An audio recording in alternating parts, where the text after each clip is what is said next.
Hi everyone. I know that Philip wanted to move forward with the reading of the Science of Logic. I'm not sure we're able to maintain that pace. At least I wanted to try and contribute something to our discussion. I decided to go about it as follows. First of all, I'm going to read for myself and maybe make a video about it, the version that we have in the Encyclopedic Logic. I'm using the Hackett edition of 1991 for that purpose. And then, whenever necessary, I will refer to the Science of Logic in a separate video. So I intend to make 15 minutes videos, 15-20 minutes videos about the text of the Encyclopedic Logic, just to get a little bit of pace going. Science of Logic is way too complicated to deal with in 1 week, 30-40 pages each week. It's too difficult, at least for me. I don't have that amount of time left for my philosophy studies. So this is how I'm going to do it, and I hope you enjoy this video. So the first thing we're going to do is to look at section B, Dasein, correctly translated here as being there, not as existence or something like that. Existence is a category of essence. That's in the second part of the logic. Being there, Dasein, and we start with the remarks Hegel makes in paragraph 89. So we have this intermediate category of becoming.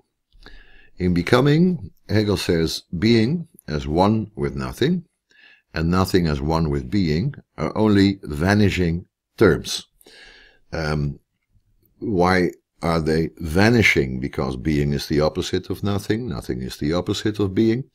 At the same time, they are one and the same, because both are simply immediacy and indeterminacy. So they are vanishing terms, or rather they are moments.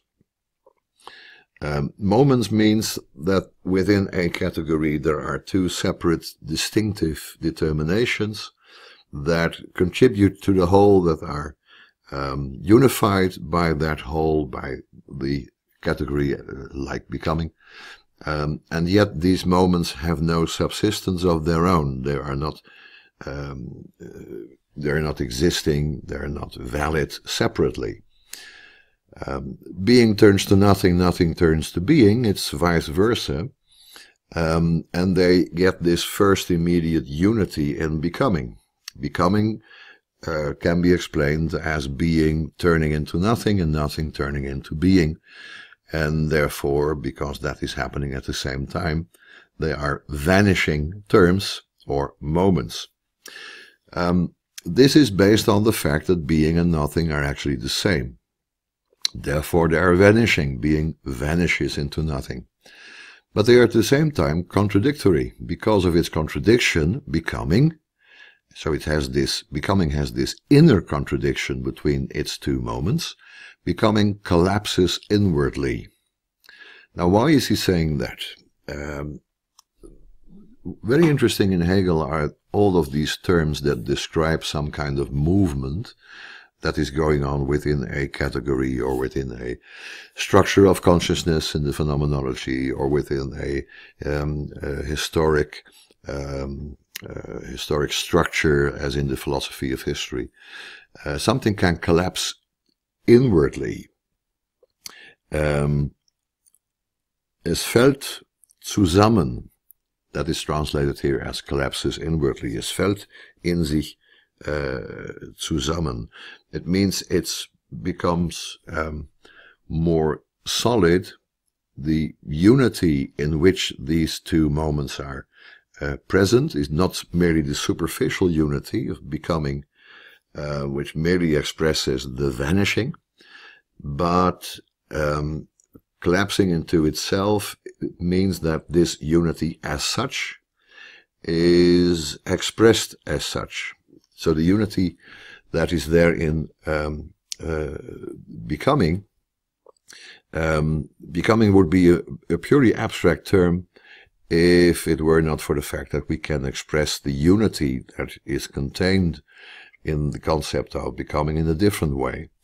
In Dutch we can do that quite easily, and also in German, because we can speak about das Gewordene, that what has become. So that we can express the result of werden, the result of becoming, quite accurately in language.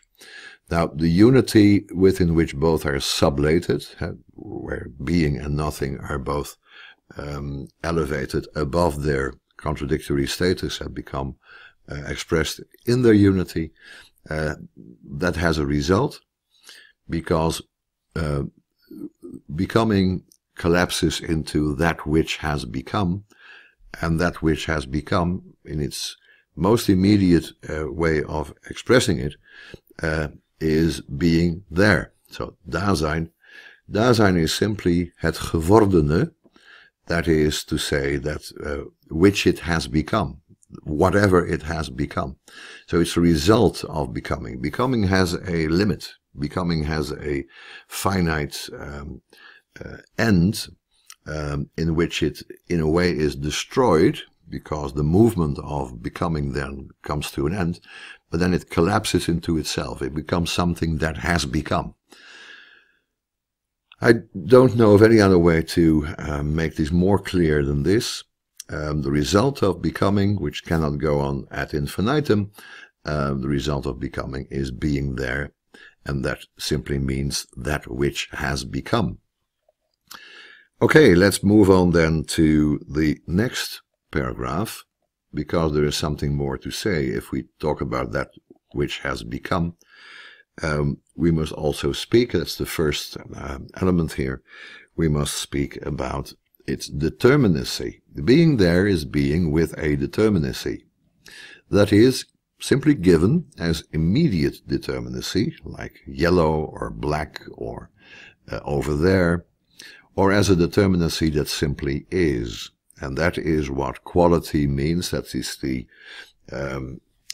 main topic of this entire section, the first section of the first part of the logic. That is quality. To have something like a quality, a way of being there. As reflected into itself, very difficult term, I will try to say something about that later on. As reflected into itself in this its determinacy, being there is that which is there, something. So, quality like yellow doesn't exist on its own. It is the determinacy of being there, it's the quality of being there, but of course it doesn't simply exist somewhere. Yellow doesn't exist. Yellow is always the color of a surface. There must be something that is colored and that has yellow as its color. And that is the result of this reflection into itself. Now we take yellow. Yellow is not reflected into itself unless we start talking about something that is yellow.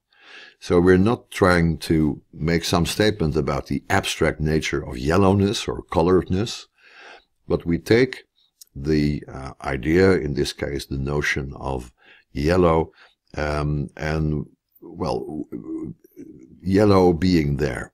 What does that mean, yellow being there? Yellow being there expressed as something that rests in itself, as something that has some kind of subsistence, we must express as something that is yellow, something that has the quality of being yellow. The categories that develop in respect of being there only need to be indicated in a summary way. Of course, that is the case in the logic, in the encyclopedic logic. So, starting from being there, we have as a first result the idea of something. This idea of reflection into itself is very difficult. It sort of means that we have a determinate thought, a category, a concept, in this case quality, and we do not reflect upon it, because reflection into itself is the opposite of reflection upon it. We do not derive from our experience the notion that yellow has to be on a surface, but yellowness attached to itself or mirrored in itself results in the idea of something. As soon as you try to express what is yellow and you use only yellow to express it, so we have a yellow, it turns out that is the reflection into itself is that we use yellow both as a subject and as its quality or as its predicate. Then it's reflected into itself. God is God is the example Hegel gives in the preface to the phenomenology. The tautology that is implied in there is not merely a tautology, it's not just a declaration of the meaning of a name, but it's taken speculatively, taken philosophically. It takes something as a subject, let's say a quality yellow, and reflects it into itself, so it takes it also as its own predicate. But as soon as we do that, we have this distinction between a subject and its quality, so we have something that is yellow. The yellow over there is yellow. Yeah, but the yellow over there, that being there, implies that there is something that is yellow. That is as far as I get with this very difficult idea, but we will encounter this notion of reflection into itself as one of the many terms that Hegel uses to describe the development, the inner development, the immanent development of a category or concept.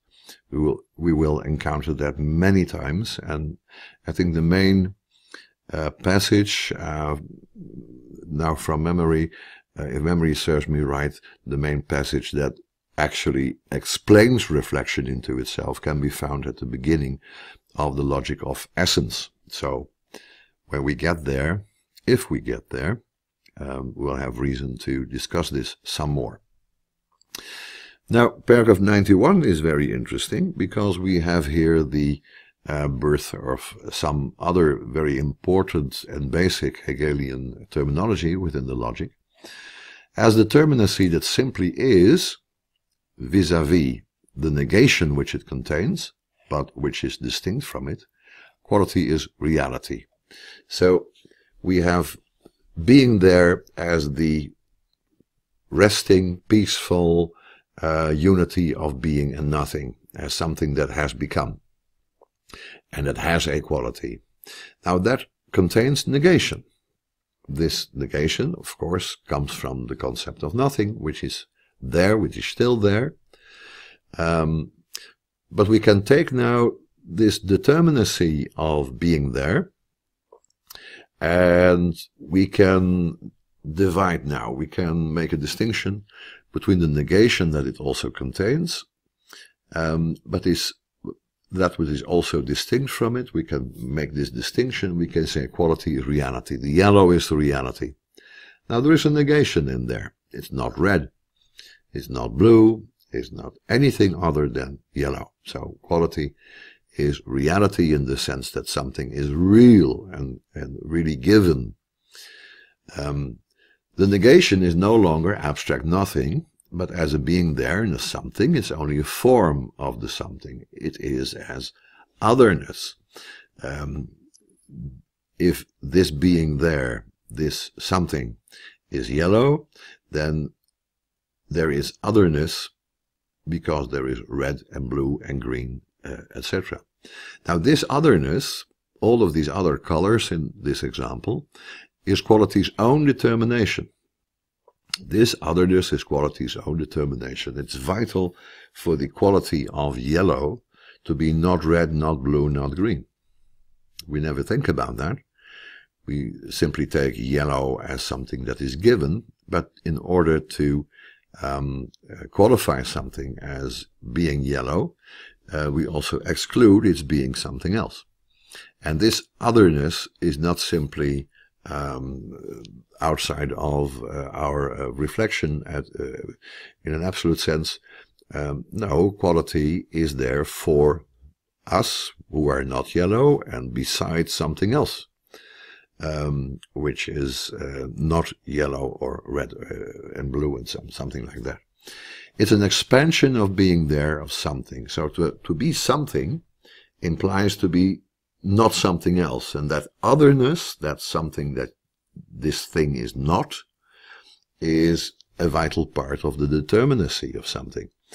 It's vital for yellow to be not red. If it weren't, yellow wouldn't be yellow. So it's part of the determinacy of yellow to be not red. So this negation is very important. The being of quality as such, vis-à-vis this relation to another, is being in itself. So we have here a couple of nice distinctions. We talk about reality when we do not speak about the negation that it contains. So we have this real yellow. We can talk about the reality of the given color that is yellow, but as soon as we think about it more, if we think about this idea of something that is yellow, we also have to talk about its otherness as being a vital and component part of the first determination. Quality is being for an other. Quality, this yellow is for me, or with respect to the red or blue. I'm not sure what Hegel means here. Maybe it's not about me as a subjective onlooker so much, but maybe this is first and foremost about the relationship between yellow and other colors. Quality is being for another an expanse of being there of something. So there is this whole wide range in the world of somethings, and every one of these somethings has a determinacy that depends on its not being something else. The being of quality as such, so if we focus now on the quality as such, the yellowness, in distinction to this relation to something else, is being in itself. So yellow is whatever it is in itself, and yet at the same time, whatever it is constituted by the fact that it is not something other than itself. So it has this relationship to otherness, and at the same time we can focus on its being itself, and that is being in itself. The being itself is a metaphysical term. Being in itself again suggests the very important Hegelian idea of this movement within categories. So it's being in itself, that is a movement. That's not a status. Being for another is also a movement. Something that happens, that occurs, and not something that we can simply predicate from the outside. He refers to Spinoza as the one who actually came up with this idea in the first place by saying omnis determinatio est negatio, all determinacy is negation, to which Hegel adds the basis of all determinacy is negation. That is not in the Latin, of course. Determinate beings are not merely positive, he says here. Unthinking opinion considers determinate things to be merely positive and holds them fast in the form of being. But mere being is not the end of the matter. No, it's being in itself, in opposition to its being for another.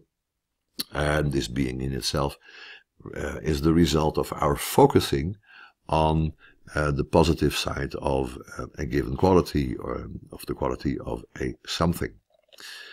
Moving on to paragraph 92, we have the second remark that Hegel makes. The being that is kept firmly distinct from the determinacy, being in itself, that is what we found in the previous paragraph, would be only the empty abstraction of being. It's rather just a term for a movement, a direction of a movement within a concept. And if taken on its own, it would be the empty abstraction of being. It would merely formally state that something can be distinguished from the way it is for something else, or that it, let's say, continuously collapses into itself. So it's a mode of this reflection into itself that we talked about. In being there, the determinacy is one with being and is at the same time posited as negation. So we have this reality of being in itself, and we have this negation as referring to otherness, and it's the negation of that otherness. Now this determinacy is called limit or restriction. That is very important, is Grenze or Schranke, or Schranke, I must say in German. It's a limit. So this yellow patch that I'm seeing has a limit. Now that is not meant quantitatively, it's not about the size of this surface that is yellow, it's about the limitation of the quality, so that it is yellow and not red. Thus, otherness is not something indifferent outside it, but its own moment. And so the difference between yellow and red is constitutive of yellow. And the difference between something and its quality is constitutive of the idea of something. So it works. I'm using an example from the world of perception, but the main thing is to apply it, of course, to the logic and the analysis of concepts. In virtue of its quality, something is first finite. It's this yellow in opposition to the red, etc. And secondly, alterable, because it's also becoming, it's still becoming. The previous category is still maintained here. So that the finitude and alterability belong to its being. So the limitation of something that has a determinate quality lies in the fact that it has a relation to its otherness that it has to negate, that it has a positive being in itself. That is one of the most primitive meanings of the word reality, that it is therefore finite, and secondly, that it's not an absolute in time, it's alterable. So we know immediately when we apply the concepts of something and quality, we talk about something that is changeable, that is alterable. I would prefer changeable rather than alterable. Alterable suggests that there is some agent outside of it that can change it, but the point is that it changes within itself. The finitude and alterability, so the limit and the non-endurance in time, if that is correct English, belong to its being. So something only is what it is within its limit, this yellow patch, and by virtue of its limits. It defines being yellow as being not red, etc., etc. The limit of something that is finite is not external to its being there. Being there is from the outset finiting, is that English? It finites itself. We're not considering its quantitative limit, but we're talking about its qualitative limit, that this piece of land is a meadow and not a wood or a pond. That is its qualitative limit. That is to say, limit constitutes the reality of being there. So it constitutes the positive meaning of something that is given with this quality. Now that is interesting, because it's the negation also of it itself. The limit of yellow is not yellow. The limit of yellow is where other colors begin.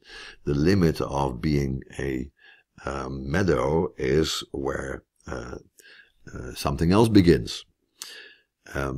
So he is actually now making it far more understandable why it's necessary to say that a positive being is determined by what it is not, or that the negation of its otherness is part of its inner meaning and being.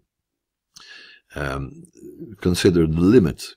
So the limit in a qualitative sense, it constitutes the reality of being there, because without that limit we have no determinacy, and yet this limit is the negation of that reality of being there. It's the negation of that particular quality, because the limit of yellow is not yellow, and the limit of a particular piece of land is not part of that piece of land. Something is in itself the other of itself. That is really Hegel talk. Something is in itself the other of itself. So this yellow thing that I have before me now is in itself, so in its inner determinacy, the other of itself. The limit of a something becomes objective to it. The limit of yellow becomes objective to that something in the other, in the non-yellow. And so the limit of yellowness is given, is objective, not in that yellow itself, but in the other of yellow. The limit of yellow is red. The limit of yellow is blue. And that yellow has this particular determinacy, is objective in the being there of other colors. When we ask what the distinction between the something and the other is, then it turns out that both are the same. And this identity is expressed in Latin by calling the pair aliud, aliud. The other, as opposed to the something, is itself a something, and accordingly we call it something else. Red is something else than yellow. This piece of land is something else than that other piece of land.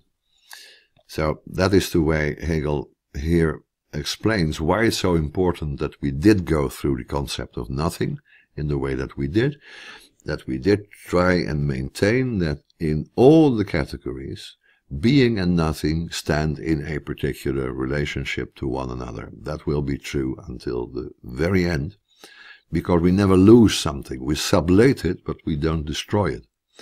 We take it with us, and in this case, in the concept of something and quality, we sublate being and nothing, and it remains there. So my last statement is about paragraph 93. Something becomes an other because it is determined by its other, and that other is also a something, but the other is itself a something. So it likewise becomes an other to something other than itself, and so on ad infinitum. So we have an infinite series of finite somethings with finite qualities that refer to one another. So we have this whole movement of things referring to other things being determined by their limit, which is in a way part of their own determinacy and yet only objective in something else. That is the way the world looks like when we just use the concepts of something and other. Now Hegel will ultimately explain that this infinity is negative infinity. We're not there yet. We cannot close the logic yet. It's just a negation of the finite, but the finite comes up again in the same way. So this infinity only expresses, he says here, the requirement that the finite ought to be sublated, which it hasn't yet. Okay, well, that is my contribution now for these couple of paragraphs from the Encyclopedic Logic. I've been talking for nearly half an hour. You see how difficult it is to really comment on the text and make the text understandable, how much time it takes. Just half an hour for not even 2 pages of the Encyclopedic Logic. But I hope that what I said today in this video will help you read the whole of the text of the Encyclopedic Logic in the first place, with the remarks and the additions, and it will help you then have a first grasp of what the science of logic has to say about the concept of being there. Now Hegel in the Encyclopedia goes on to paragraph 95, discussing being there, and then he talks about being for itself in paragraph 96 to 98, and that is his whole dealing with the area of quality. And of course, in the Science of Logic, that section is much, much larger. So, I have my work cut out for me. I'm going to try and make another video about the remainder of the encyclopedic logic. I have to do it in two, I see now. And then make some remarks about the science of logic, hopefully also within half an hour, just to give some idea of how to read that larger theory of being there. Thanks for listening, and see you next time.